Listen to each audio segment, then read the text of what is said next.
তাফসীরের কিতাবের মধ্যে লেখা হয় নূরের তৈরি ফেরেশতারা আল্লাহ তাআলার কাছে প্রিয় নয়।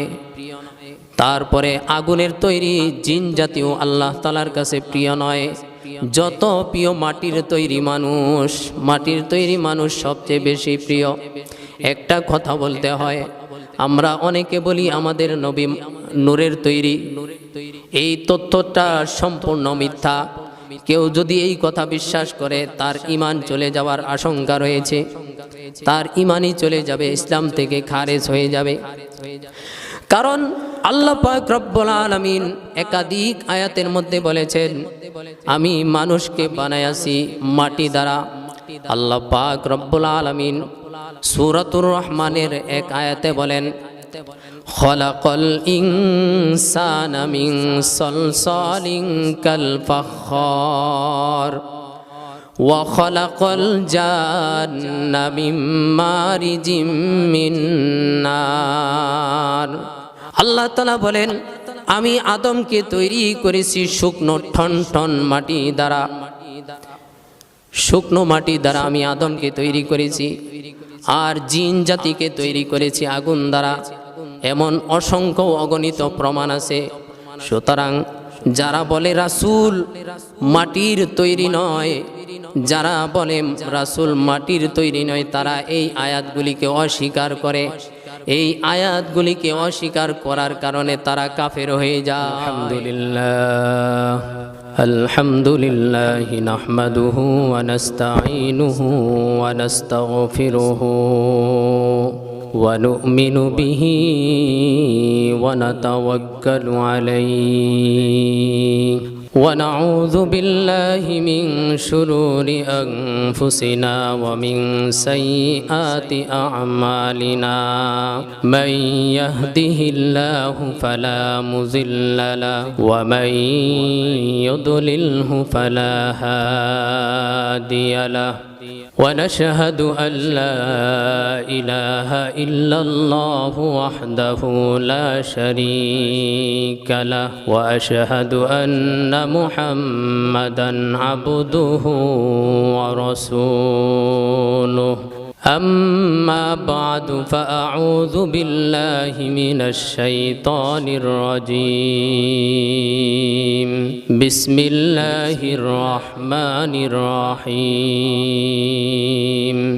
وإذ قال ربك للملائكة إني جاعل في الأرض خليفة قالوا أتجعل فيها من يفسد فيها ويسفك الدماء ونحن نسبح بحمدك ونقدس لك قال إني أعلم ما لا تعلمون وقال رسول الله صلى الله عليه وسلم لما قضى الله الخلق كتب في كتابه فهو عنده فوق العرش إن رحمتي غلبت غضبي أو كما قال النبي عليه الصلاة والسلام اللهم صل على محمد وعلى آل محمد كما صليت على إبراهيم وعلى آل إبراهيم إنك حميد مجيد اللهم بارك على محمد وعلى آل محمد كما باركت على إبراهيم وعلى آل إبراهيم إنك حميد مجيد الحمد لله সকল তারিফ প্রশংসা আল্লাহ পাক রব্বুল আলামিনের জন্য, যিনি আমাদেরকে দিনের এক অত্যন্ত দামি মোবারক মজলিসে আসার বসার সুযোগ করে দিয়েছেন। এই জন্য কালিমাতুশ শুকর আদায় করি আলহামদুলিল্লাহ। আমি আপনাদের সামনে মহাগ্রন্থ আল কুরআনুল কারীমের সবচেয়ে বৃহৎ সূরা সূরাতুল বাকারার 30 নং আয়াত তেলাওয়াত করেছি। হাদিসের সুবিখ্যাত কিতাব বুখারী শরীফের হাদিস তেলাওয়াত করেছি। আল্লাহ তাআলা যদি তৌফিক দান করেন তাহলে উক্ত আয়াত এবং হাদিসকে সামনে রেখে কিছু আলোকপাত করার চেষ্টা করব। ওয়ামা তৌফিকি ইল্লা বিল্লাহ। আমি আপনাদের সামনে যে আয়াত তিলাওয়াত করেছি, এই আয়াতটি হলো মানব সৃষ্টির ঐতিহাসিক আয়াত। যেই আয়াতে আল্লাহ তাআলা মানব সৃষ্টির আলোচনা করেছেন, অত্যন্ত চমৎকার আলোচনার প্রবেশ করার পূর্বে আমাদেরকে একটা জিনিস জানতে হয়, যেই জিনিসটা না জানলেই নয়, সেটা হলো এই দুনিয়াতে আমাদের পূর্বে জিন জাতিরা বসবাস করত। আমাদের যেমন সমাজ আছে, আমাদের যেমন পরিবার আছে, আমাদের যেমন রাষ্ট্র আছে, আমাদের যেমন ধর্ম আছে, ওই জিন জাতিদের তেমনই সমাজ, রাষ্ট্র, ধর্ম ছিল। তারা এই পৃথিবীতে বসবাস করত। আল্লাহ পাক রব্বুল আলামিনের ইচ্ছা ছিল জিন এবং মানুষ দুটি জাতি কেবল আল্লাহ তাআলার ইবাদত বন্দেগী করবে, কিন্তু জিন জাতি আল্লাহ তাআলার সেই উদ্দেশ্যের কথা ভুলে সেই উদ্দেশ্য থেকে বহু দূরে চলে গেছে। যার কারণে আল্লাহ তাআলা তাদেরকে শাস্তি দিলেন, তাদেরকে আযাব দিলেন, তাদেরকে ধ্বংস করে দিলেন। আল্লাহ পাক রব্বুল আলামিন আসমান থেকে ফেরেশতা পাঠালেন যে জমিনে যেই কোনো জিন্নাতকে পাইবা, যেই কোনো জিনকে পাবা, তাকেই হত্যা করবা। গণহারে জিন জাতিকে হত্যা করে দুনিয়াকে মানুষ নতুন এক জাতি যেন বসবাস করতে পারে, সেরকম একটা পরিস্থিতি তৈরি করে দিবা। আল্লাহ পাক রব্বুল আলামিনের সেই হুকুম অনুপাতে ফেরেশতারা জমিনের মধ্যে চলে আসলেন। ফেরেশতারা জমিনের মধ্যে এসে জিন জাতিকে ধ্বংস করে দিলেন, খতম করে দিলেন, হত্যা করে দিলেন। তবে যেই সমস্ত জিনেরা সমুদ্রের মধ্যে আশ্রয় নিয়েছে, পাহাড়ের মধ্যে আশ্রয় নিয়েছে, লোকালয় ঠেলে দিয়েছে, ওই জিনদেরকে কিছুই বলা হলো না। কিন্তু ফেরেশতারা যখন আসমানে চলে যান, ছোট একটা জিনের বাচ্চা তাদের নজরে পড়ে, যার বয়স ছিল 6 থেকে 7 বছর বয়স। এমন ফুটফুটে একটা বাচ্চা তাদের পছন্দ হয়ে গেল। তাদের পছন্দ হয়ে যায়, এই জিন্নাতের বাচ্চাকে তারা আসমানের মধ্যে নিয়ে যায়। আল্লাহ তাআলার হুকুম ছিল তাদেরকে ধ্বংস করে দেওয়ার, কিন্তু আল্লাহ তাআলার হুকুম অপেক্ষা করে ফেরেশতারা এই জিনের বাচ্চাকে আসমানের মধ্যে নিয়ে যায়। ফেরেশতারা বলল, হে আল্লাহ, এই বাচ্চাকে আপনি আসমানে থাকার হুকুম দিয়ে দেন। এই বাচ্চাকে আমাদের ভালো লাগে, এই বাচ্চার কথা ভালো লাগে, এই বাচ্চার আচার ব্যবহার আমাদের কাছে ভালো লাগে। আপনি এই বাচ্চাকে প্রথম আসমানের মধ্যে থাকতে দেন। আল্লাহ পাক রব্বুল আলামিন বললেন, ঠিক আছে, আমি তাকে আসমানের মধ্যে থাকতে দিলাম। ফেরেশতারা নিজে তাহাকে আদব কায়দা শিক্ষা দিলেন, আমল আখলাক শিক্ষা দিলেন, সব কিছু প্রয়োজনীয় শিক্ষা ফেরেশতারা তাকে দিলেন। অতঃপর এই বাচ্চা যখন স্বয়ং সম্পূর্ণ শিক্ষা লাভ করলো, সম্পূর্ণ শিক্ষা যখন লাভ করলো, এই বাচ্চা প্রথম আসমানের মধ্যে অবিরত একটানা ইবাদত বন্দেগী করতে লাগলেন।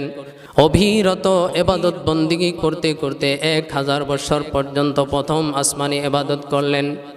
প্রথম আসমানের সকল ফেরেশতারা তার ইবাদতে মুগ্ধ, তার কথাবার্তায় মুগ্ধ, তার চাল চলনে মুগ্ধ। সকল ফেরেশতারা সন্তুষ্ট হয়ে এই বাচ্চাকে নাম দিলেন আবেদ। প্রথম আসমানে এই বাচ্চাকে তারা আবেদ নামে উপাধি দিলেন। অতঃপর ফেরেশতারা আল্লাহ পাক রব্বুল আলামিনের কাছে ফরিয়াদ করলেন, হে আল্লাহ, এই জিনের বাচ্চাকে, এই বাচ্চার সম্মানকে তুমি আরো বাড়ায়া দাও। আল্লাহ পাক রব্বুল আলামিন তার প্রমোশন করলেন। আল্লাহ তাআলা তার সম্মানকে আরো বাড়ায় দিলেন। তাকে প্রথম আসমান থেকে নিয়ে দ্বিতীয় আসমানে থাকতে দিলেন। এবার দ্বিতীয় আসমানে সে আরো 1000 বছর ইবাদত করে। দ্বিতীয় আসমানের সকল ফেরেশতারা তার জন্য পাগল হয়ে যায়, তার জন্য মুগ্ধ হয়ে যায়। দ্বিতীয় আসমানের সকল ফেরেশতারা তার বাধ্যগত হয়ে যায়। দ্বিতীয় আসমানের সকল ফেরেশতারা তার ইবাদতে সন্তুষ্ট হয়ে দ্বিতীয় আসমানের মধ্যে তাকে জায়েদ নামে সবাই ডাকতে লাগলেন।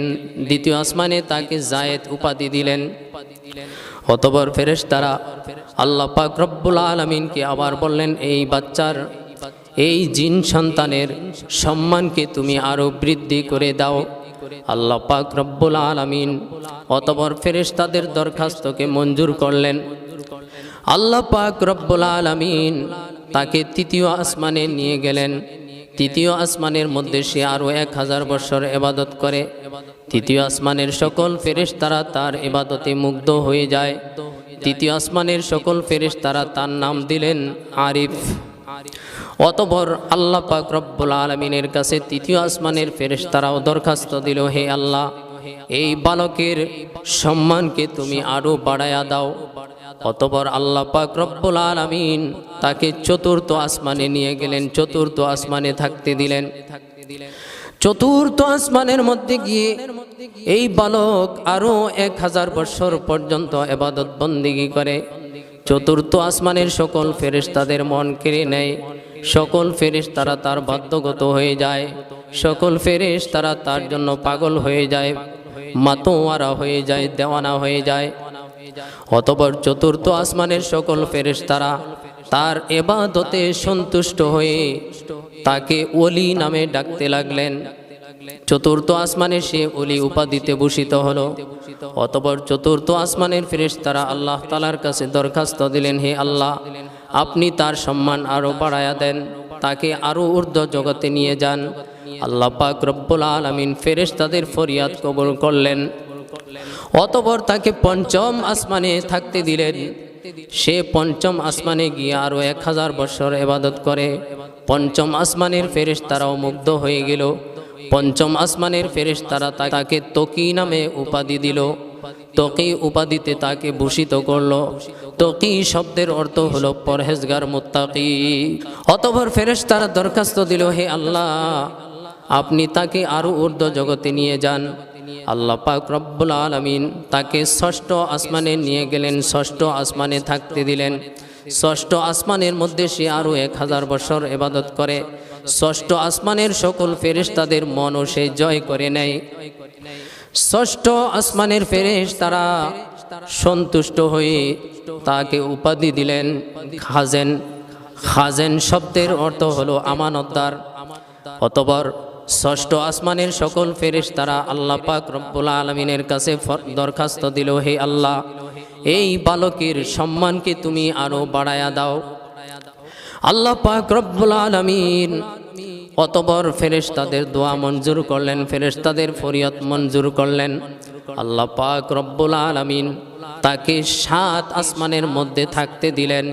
7 আসমানের মধ্যে গিয়ে ওই বালক আরো 1000 বছর ইবাদত করে। 7 আসমানের ফেরেশতারা সন্তুষ্ট হয়ে যায়। 7 আসমানের ফেরেশতারা সন্তুষ্ট হয়ে তাকে উপাধি দেয় আজাজিল। আজাজিল শব্দের অর্থ হলো সম্মানিত। অতঃপর 7 আসমানের ফেরেশতারা আল্লাহ তাআলার কাছে আবার ফরিয়াদ করে, হে আল্লাহ, এই বালকের সম্মানকে তুমি আরো বাড়ায়া দাও। আল্লাহ পাক রব্বুল আলামিন এমন সময় ফেরেশতাদেরকে বললেন, হে ফেরেশতারা, তোমরা এবার থামো, তোমরা এবার থেমে যাও। আমি কি বলি, আমি কি করি, তোমরা এবার শোনো, দেখো। আল্লাহ পাক রব্বুল আলামিন বললেন, আমার হুকুম ছিল সকল জিন জাতিকে ধ্বংস করে দেওয়ার। আমার হুকুম না নিয়েই তোমরা এই জিনের বাচ্চাকে আসমানের মধ্যে নিয়ে এসেছো। তোমাদের কথায় আমি তাকে প্রথম আসমানে থাকতে দিলাম, দ্বিতীয় আসমানে থাকতে দিলাম, তৃতীয় আসমানে থাকতে দিলাম, এরকম ভাবে সপ্তম আসমান পর্যন্ত তাকে নিয়ে এসেছি। তোমরা তার সম্মানকে আরো বাড়াইতে বলতেছো, শোনো। এতদিন পর্যন্ত এই 7 আসমানের মধ্যে 7000 বছর যে ইবাদত বন্দেগী করেছে, এই 7000 বছরের ইবাদত বন্দেগী ছিল নফল ইবাদত। কি ইবাদত ছিল? নফল ইবাদত। নফল ইবাদত, এই ইবাদত ছিল তার মন চাই ইবাদত। এই 7000 বছরের ভিতরে এই বালকের প্রতি আমার একটা মাত্র হুকুমও ছিল না। তবে তোমরা শোনো, খুব শীঘ্রই আমি একটা হুকুম তাকে করব। কিন্তু দেখবে এই বালক 7000 বছরের ভিতরে আমার একটা হুকুমকেও সে লঙ্ঘন করে ফেলবে। একটা হুকুমও সে মানবে না। আরেকটু কথা বলতে হয়, এই সময়টা হলো যখন জিন্নাতদেরকে আল্লাহ তাআলা ধ্বংস করে দিলেন। ওই সময়টা ছিল জিন জাতিদের পঞ্চম বাদশা হামুসের যুগ ছিল তখন। আর বাদশাহ হামুদ ছিলেন ইবলিসের দাদা। ওই যে বালকের কথা বলতেছিলাম, যে বালক 7 আসমান পর্যন্ত গেল, সেই বালকটা হলো বর্তমান আমাদের ইবলিস, মিস্টার ইবলিস সাহেবের কথা বলছি। তো এই ইবলিসের দাদা ছিল তখনকার বাদশাহ, জিন জাতির পঞ্চম বাদশাহ। আর ইবলিসের বাবার নাম ছিল খবিস, ইবলিসের মায়ের নাম ছিল নীলবিস। ইবলিসের বাবা অত্যন্ত আদর করে যত্ন করে তার নাম রাখলেন ইবলিস। তো যাই হোক, আল্লাহ পাক রব্বুল আলামিন ফেরেশতাদেরকে বললেন, হে আমার ফেরেশতারা, এই যে 7000 বছর পর্যন্ত এই আজাজিল, এই ইবলিস, এই জিন বালক ইবাদত বন্দিগি করেছে, এই 7000 বছরের ভিতরে আমার কোনো হুকুম ছিল না যে তুমি এইটা করো, ওইটা করো, এইটা করো না, ওটা করো না, এমন কোনো বিধি নিষেধ আমার পক্ষ থেকে ছিল না। তবে শোনো, অতি শীঘ্রই আমি তাহাকে একটা হুকুম দিব, তোমরা দেখবা আমার একটা হুকুমও সে অমান্য করেছে। আল্লাহ পাক রব্বুল আলামিন অতঃপর সকল ফেরেশতাদেরকে জমা করলেন, সকল ফেরেশতাদেরকে ডাকলেন, সকল ফেরেশতাদেরকে ডেকে বলেন, ওয়াইদ ক্বালা রাব্বুকা লিল মালাইকাতি ইন্নী জাইলুন ফিল আরদি খলিফা। আল্লাহ পাক রব্বুল আলামিন সকল ফেরেশতাদেরকে ডাক দিয়ে বলেন, হে আমার ফেরেশতারা, আমি তোমাদেরকে ডেকেছি একটা বিষয়ে মাশওয়ারা করার জন্য, একটা বিষয় তোমাদেরকে অবগত করার জন্য। সেই জিনিসটা হলো, জমিন যে তোমরা খালি করেছো, অনাবাদকৃত জমিনকে আবার আমি আবাদ করতে চাই, আমার প্রতিনিধি বানাইতে চাই, আমার খলিফা আমি জমিনের মধ্যে প্রেরণ করতে চাই। আল্লাহ পাক রব্বুল আলামিন যখন এই প্রস্তাব ফেরেশতাদের কাছে রাখলেন, ফেরেশতারা আল্লাহ পাক রব্বুল আলামিনের প্রশ্নের জবাবে বলল, হে আল্লাহ, আপনি কি আবারও এমন জাতি বানাইবেন যেমন অতীতে আপনি জিনদেরকে বানিয়েছেন? জিনেরা আপনাকে ভুলে গেছে, আপনার অবাধ্য করেছে, আপনার অবাধ্যতা হয়ে গেছে। আবার কি আপনি এমন জাতি বানাইবেন যারাও আপনাকে ভুলে যাবে, আপনার হুকুম মানবে না, কিছু সংখ্যক মানবে, কিছু সংখ্যক আপনার অবাধ্য হবে? এমন করার কি দরকার? বরঞ্চ আপনার ইবাদত বন্দিগির জন্য তো আমরাই যথেষ্ট, আমরাই তো আছি। আপনি বলেন, যেই পরিমাণ ইবাদত করতেছি দ্বিগুণ ইবাদত আরো বেশি করব, প্রয়োজনে 3 গুণ ইবাদত আরো বেশি করব, প্রয়োজনে 4 গুণ ইবাদত আরো বেশি করব। আপনি যেই পরিমাণ ইবাদত করতে বলেন, আমরাই তো আছি আপনার ইবাদত করার জন্য, আপনার গুণগান গাওয়ার জন্য তো আমরাই আছি। আল্লাহ পাক রব্বুল আলামিন বললেন, ও আমার ফেরেশতারা, এখানে কি লুকায়িত আছে এই বিষয়গুলা কিন্তু তোমরা জানো না। কোন জিনিসটার দিকে আমি তোমাদেরকে নিয়ে যাইতে চাইতেছি তোমরা কিন্তু জানো না। আমি যা জানি তোমরা তা জানো না।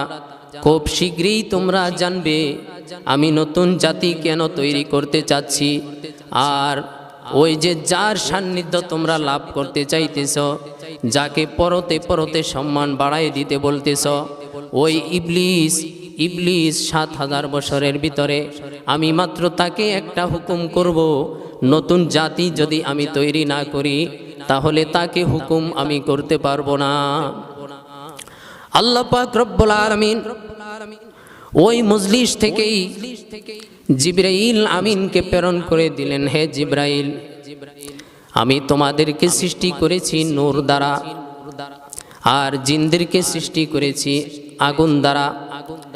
জমিনের মধ্যে আমি প্রতিনিধি পাঠাবো জমিনের মধ্যে, সুতরাং জমিন থেকে মাটি নিয়ে আসো, মাটি দ্বারাই আমি আমার প্রতিনিধি তৈরি করব। বলেন সুবহানাল্লাহ। এই কারণে তাফসীরের কিতাবের মধ্যে লেখা হয়, নূরের তৈরি ফেরেশতারা আল্লাহ তাআলার কাছে প্রিয় নয়। তারপরে আগুনের তৈরি জিন জাতীয় আল্লাহ তাআলার কাছে প্রিয় নয়। যত প্রিয় মাটির তৈরি মানুষ, মাটির তৈরি মানুষ সবচেয়ে বেশি প্রিয়। একটা কথা বলতে হয়, আমরা অনেকে বলি আমাদের নবী নূরের তৈরি, এই তথ্যটা সম্পূর্ণ মিথ্যা। কেউ যদি এই কথা বিশ্বাস করে তার ঈমান চলে যাওয়ার আশঙ্কা রয়েছে, তার ঈমানই চলে যাবে, ইসলাম থেকে খারেজ হয়ে যাবে। কারণ আল্লাহ পাক রব্বুল আলামিন একাধিক আয়াতের মধ্যে বলেছেন, আমি মানুষকে বানাইয়াছি মাটি দ্বারা।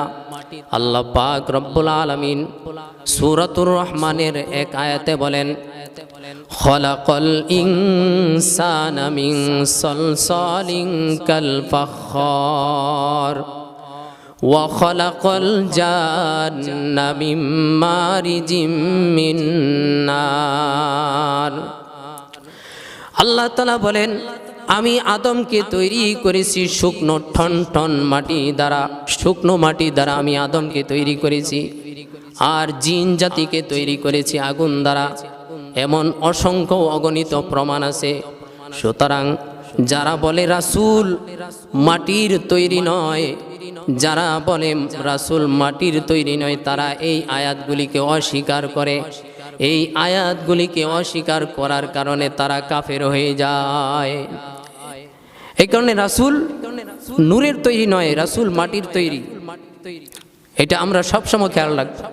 অতঃপর আল্লাহ পাক রব্বুল আলামিন জিবরাইল আলাইহিস সালামকে প্রেরণ করে দিলেন, হে জিবরাইল যাও, জমিনের কাছে যাও, জমিন থেকে মাটি সংগ্রহ করে নিয়ে আসো, আমি আমার প্রতিনিধি তৈরি করব, আমি আদম তৈরি করব, মানব জাতি তৈরি করব। হযরত জিবরাইল আলাইহিস সালাতু ওয়াস সালাম, জিবরাইল আলাইহিস সালাম যখন জমিনের কাছে আসলেন, জমিনকে যখন মাটি দিতে বললেন, জমিনের কাছে যখন মাটি চাইলেন, জমিন বলে আদমের পরিণাম কি হবে, আদমের পরিণতি কি হবে, আদমের ভবিষ্যৎ আমার জানা।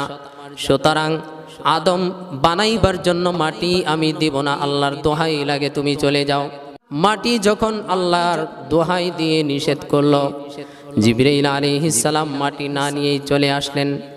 আল্লাহ পাক রব্বুল আলামিন অতঃপর ইসরাফিল আলাইহিস সালামকে প্রেরণ করলেন, হে ইসরাফিল যাও যাও, জমিনের কাছে যাও, মাটি নিয়ে আসো, আমি আদম তৈরি করব, নতুন জাতি তৈরি করব, আমার খলিফা বানাবো। ইসরাফিল আলাইহিস সালাতু ওয়াস সালাম জমিনের মধ্যে আসলেন, জমিন একই কথা বললেন, আল্লাহর দোহাই দিয়ে নিষেধ করলেন, চলে গেলেন। ইসরাফিল আলাইহিস সালাম মাটি নিতে পারেন নাই, জিবরাইল আলাইহিস সালামও মাটি নিতে পারেন নাই, মিকাইল আলাইহিস সালামও মাটি নিতে পারেন নাই। জমিন যখন তাদেরকে দোহাই দিল, তারা চলে গেল। অতঃপর আল্লাহ পাক রব্বুল আলামিন মালাকুল মউত আজরাইল আলাইহিস সালামকে প্রেরণ করলেন, হে আজরাইল জমিন থেকে মাটি নিয়ে আসো, আমি আদম তৈরি করব, আদম বানাবো। আজরাইল আলাইহিস সালাম জমিনের কাছে এসে বলল, হে জমিন, আল্লাহ পাক রব্বুল আলামিন তোমার কাছ থেকে মাটি নিতে বলেছে, মাটি দিয়ে দাও। জমিন বলল, হে আজরাইল, আল্লাহর দোহাই দিয়ে তোমাকে বলি, তুমি আমার থেকে মাটি নিও না, কারণ আমার থেকে মাটি নিয়ে যদি আল্লাহ তাআলা আদম তৈরি করে, এই আদম সন্তানের কিছু কিছু সন্তান আল্লাহ তাআলার নাফরমানি করবে, তারা জাহান্নামের আগুনে জ্বলবে। আমি মাটি তাদের বংশধর হয়ে এটা সহ্য করতে পারবো না। মালাকুল মউত হযরতে আজরাইল আলাইহিস সালাম জমিনকে বলল, হে জমিন তুমি খুশি মনে মাটি দিবা কিনা বলো। খুশি মনে যদি মাটি না দাও, জোরপূর্বক ভাবে হলেও আমি তোমার কাছ থেকে মাটি নিয়ে যাব। আজরাইল আলাইহিস সালাম অতঃপর জমিন থেকে জোর জবরদস্তি করে মাটি তিনি ছিনায়া নিলেন। জমিনের অসন্তুষ্টি সত্ত্বেও, জমিনের অসন্তুষ্টি সত্ত্বেও আজরাইল আলাইহিস সালাম মাটি ছিনায়া নিলেন। আজরাইল আলাইহিস সালাম জমিনের বিভিন্ন জায়গা থেকে বিভিন্ন রঙের মাটি সংগ্রহ করলেন।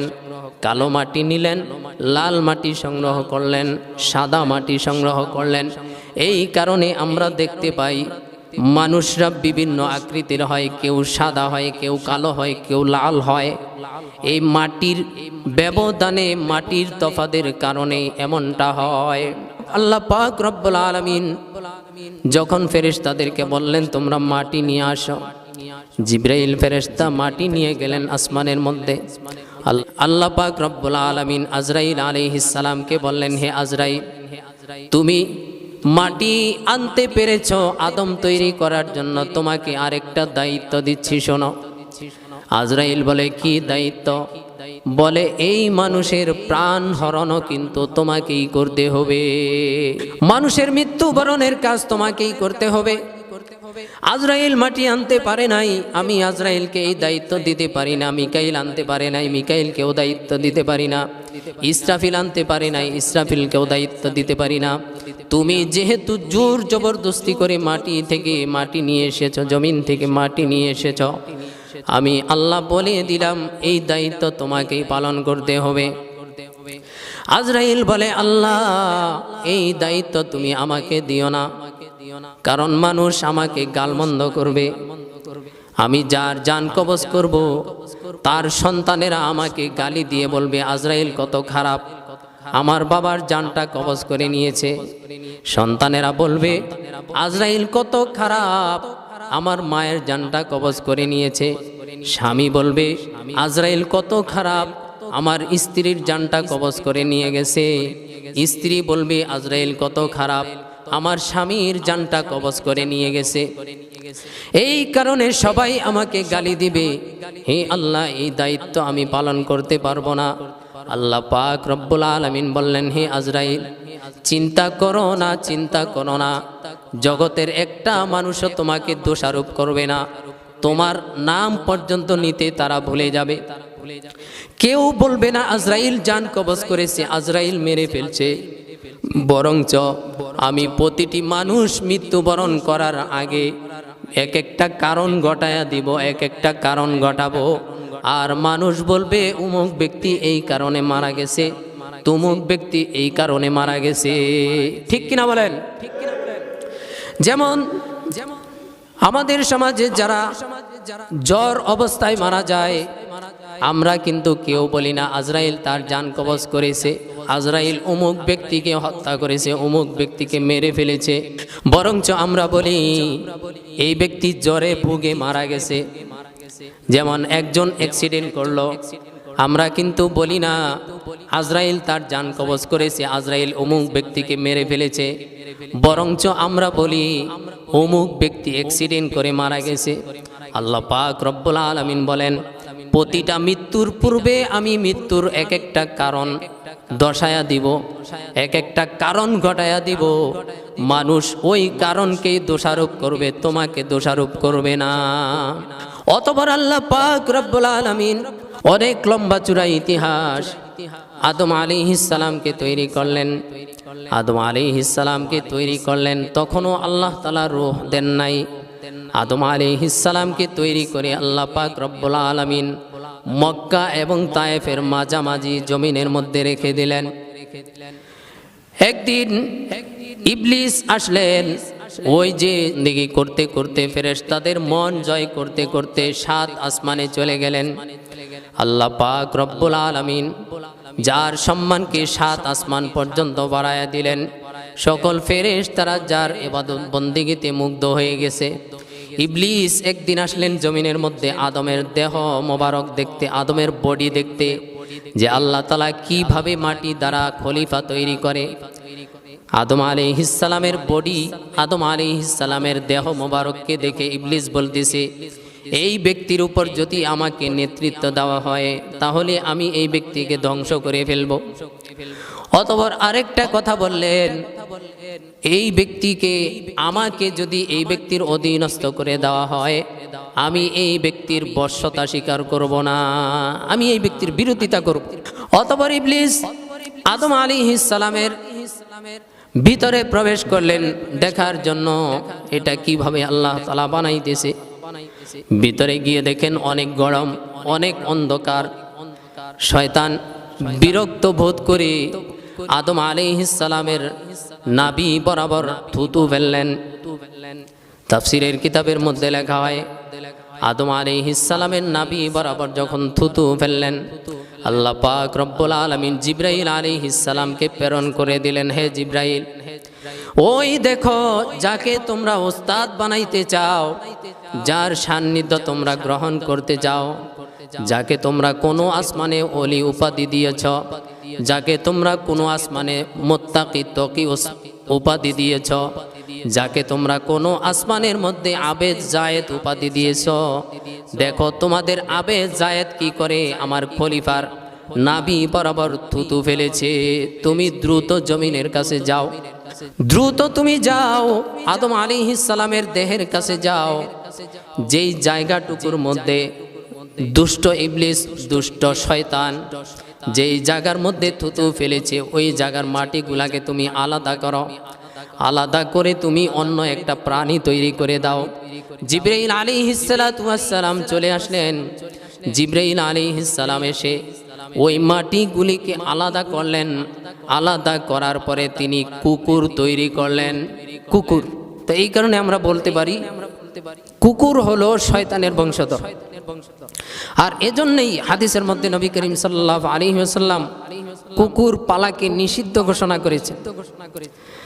এখন আমি বলতে পারি রাসূল সাল্লাল্লাহু আলাইহি ওয়াসাল্লামের এই নিষেধকে উপেক্ষা করে যারা এখনো কুকুর পালন করে, আমি বলতে পারি তারা মূলত কুকুর পালে না, তারা শয়তান পালে। কারণ শয়তানের থুতুকৃত মাটি থেকে এই কুকুরের তৈরি। আল্লাহ পাক রব্বুল আলামিনের হাবিব মুহাম্মদুর রাসূলুল্লাহ সাল্লাল্লাহু আলাইহি ওয়াসাল্লাম কুকুর লালন পালন করতে নিষেধ করেছেন। হাদিসের মধ্যে নবীজি বলেন, যেখানে কুকুর থাকে ওইখানে রহমত থাকে না, ওইখানে রহমতের ফেরেশতারাও প্রবেশ করে না। এই কারণে আমরা কেউ কুকুর লালন পালন করব না, কুকুর পালবো না, কুকুর লালন পালন করা নিষেধ। অতঃপর আল্লাহ পাক রব্বুল আলামিন আদম আলাইহিস সালামের দেহ মোবারকের মধ্যে রূহ প্রবেশ করালেন।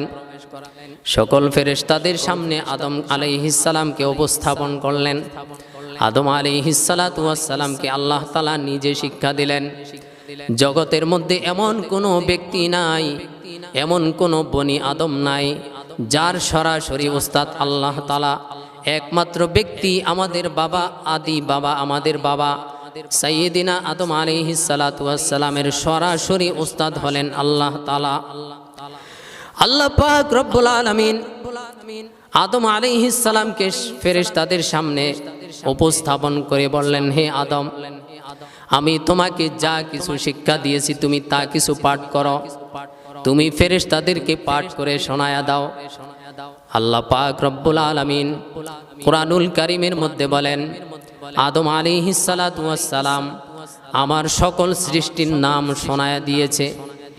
এমন কি তাফসীরের কিতাবের মধ্যে লেখা হয়, আমরা যে হাড়ি পাতিল ব্যবহার করি, এই হাড়ি পাতিলের নামগুলি পর্যন্ত আদম আলাইহিস সালাম শোনায়া দিলেন। তিনি গাছের নাম শোনাইলেন, মাছের নাম শোনাইলেন, আসমানের নাম বললেন, জমিনের নাম বললেন, পাহাড়ের নাম বললেন, পর্বতের নাম বললেন। যা কিছু আছে গাছপালা, তরুলতা, নদী নালা, খাল বিল, সকল সৃষ্টির নাম তিনি বলে দিলেন। ফেরেশতারা হা করে তাকিয়ে রইল। এত শিক্ষিত, এত জ্ঞানী ব্যক্তি আমরা তো আর দেখি নাই।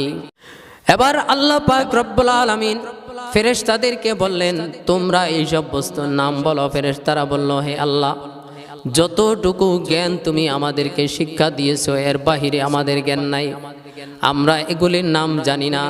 আল্লাহ পাক রব্বুল আলামিন বললেন, তাহলে নিশ্চয়ই তোমাদের থেকে আদম বড়, তোমাদের থেকে আদম শ্রেষ্ঠ।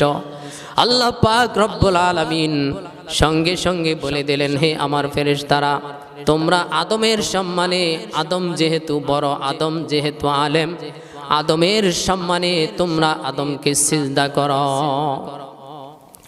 আল্লাহ পাক রব্বুল আলামিন বললেন, ওয়াইদ কুলনা লিল মালাইকাতি ইসজুদু লিআদম ফাসাজাদু ইল্লা ইবলিস আবা ওয়াস্তাকবারা ওয়া কানা মিনাল কাফিরিন।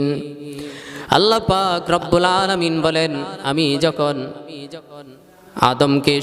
আদমকে সিজদা করার হুকুম দিলাম সকল ফেরেশতাদেরকে, সকল ফেরেশতাদেরকে যখন সিজদা করার হুকুম দিলাম, ইবলিস ব্যতীত সকল ফেরেশতারা সিজদা করলো আদমকে। সবাই আদমকে সম্মান করলো, একমাত্র ইবলিস সম্মান করলো না, ইবলিস সিজদা দিল না। ইবলিস অস্বীকার করলো এবং অহংকার করলো। আল্লাহ তাআলা বলেন এর কারণে সে কাফের হয়ে গেছে। ইবলিস অতঃপর ফেরেশতারা যখন সিজদা করলেন, ফেরেশতারা সিজদা করে দেখেন যার জন্য, যার সম্মানের জন্য তারা এত সুপারিশ আল্লাহ তাআলার কাছে করেছেন, অথচ তিনি আদমকে সিজদা করেন নাই। ফেরেশতারা ভয় পেয়ে গেলেন। ফেরেশতারা ভয় পেয়ে গেলেন ভয়ে এবং কৃতজ্ঞতা স্বরূপ যে আমরা আল্লাহ তাআলার হুকুম মানতে পেরেছি, সিজদা করতে পেরেছি। এই কারণে ফেরেশতারা আরেকটা সিজদা করলেন। দুইটা সিজদা, কয়টা হলো? দুইটা। এই দুইটা সিজদা আল্লাহ পাক রব্বুল আলামিন উম্মতে মুহাম্মাদের নামাজের মধ্যেও ফরজ করে দিয়েছেন। আল্লাহ তাআলার কাছে এই সিজদাগুলি পছন্দ হয়ে গেছে। আল্লাহ তাআলা এই কারণে সিজদাগুলি ফরজ করে দিয়েছেন।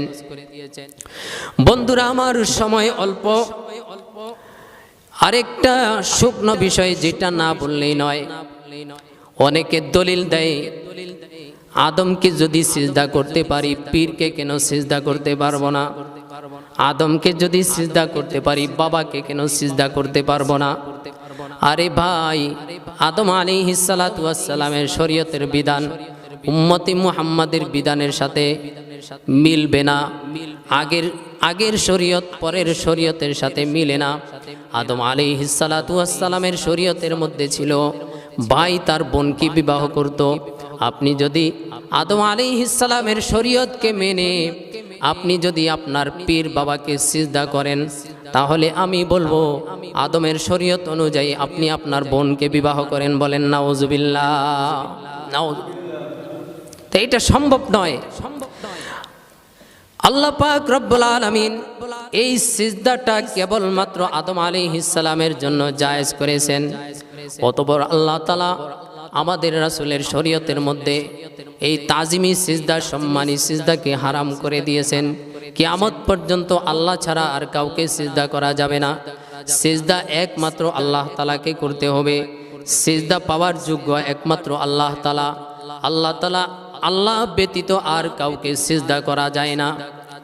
আল্লাহ পাক রব্বুল আলামিন সকল ফেরেশতারা যখন সিজদা করলেন, ইবলিস যখন সিজদা করলো না, আল্লাহ তাআলা ইবলিসকে বললেন, হে ইবলিস, কেন তুই সিজদা করলি না? আদমকে সবাই তো সিজদা করলো। ইবলিস বলল, খলাকতানি মিন নারিন ওয়া খলাকতাহু মিন তিন। আমি তো আদম থেকে শ্রেষ্ঠ, আমি কেন আদমকে সিজদা করব? আপনি আমাকে আগুন দ্বারা বানায়াছেন, আদমকে মাটি দ্বারা বানায়াছেন। মাটি থাকে মানুষের পায়ের তলায়, কিন্তু আগুন মানুষের পায়ের তলায় থাকে না। মাটি থেকে বহু উপর, বহু সম্মানিত হলো আগুন। ইবলিস যখন আল্লাহ তাআলার কাছে অহংকার করলো, অহমিকা প্রদর্শন করলো, আল্লাহ পাক রব্বুল আলামিন তাহাকে অভিশপ্ত করে দিলেন। আসমান থেকে তাহাকে জমিনের মধ্যে প্রেরণ করে দিলেন। অথচ ইবলিস কত বোকা! ইবলিস আল্লাহর রহমত থেকে নৈরাশ হয়ে গেছে। এত কিছু জানা সত্ত্বেও কিতাবের মধ্যে লেখা হয়, ইমাম গাজ্জালী রহমতুল্লাহি আলাইহি তার মুকাশাফাতুল কুলুব নামক কিতাবের মধ্যে একটা হাদিস রচনা করেছেন। একটা হাদিস তিনি লিপিবদ্ধ করেছেন। একদিন সাইয়্যিদিনা মুসা আলাইহিস সালাতু ওয়াস সালামের কাছে ইবলিস আসলো। এসে বলতেছেন, হে আল্লাহর নবী মুসা, আপনি তো তুর পাহাড়ে আল্লাহ তাআলার সঙ্গে কথা বলেন। মুসা আলাইহিস সালাম বললেন, হ্যাঁ, কিন্তু তুমি কি চাও আমার কাছে? ইবলিস বলল, আজকে যখন আপনি আল্লাহ তাআলার কাছে যাবেন কথা বলার জন্য, আপনি আপনার রবকে বলবেন, হে আমার রব, আপনার এক বান্দা তওবা করতে চায়, আপনি তার তওবা কবুল করবেন কিনা?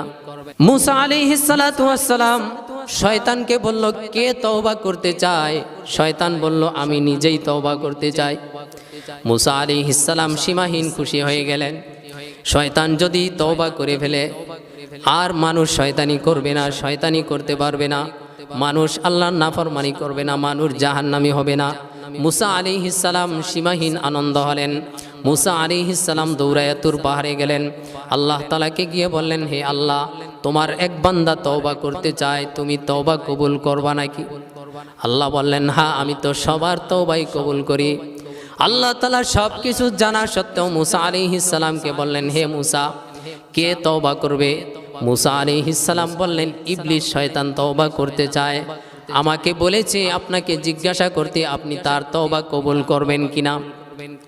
আল্লাহ পাক রব্বুল আলামিন বললেন, অবশ্যই অবশ্যই আমি তার তওবা কবুল করব। তবে তার তওবা হলো, তাকে বলে দিও আদমের কবরের মধ্যে গিয়ে একটা সিজদা দিতে। সিজদা দেওয়া এটাই হলো ইবলিসের তওবা। আদমের কবরে গিয়ে যদি সিজদা দেয়, আমি তাকে মাফ করে দিব, আমি তাকে জান্নাতি বানায় দিব, আমি তাকে যেই অভিশাপ দিয়েছি সেই অভিশাপ উঠাই নিব। কিন্তু ইবলিস আল্লাহ তাআলার রহমত থেকে নৈরাশ হয়ে গেছে।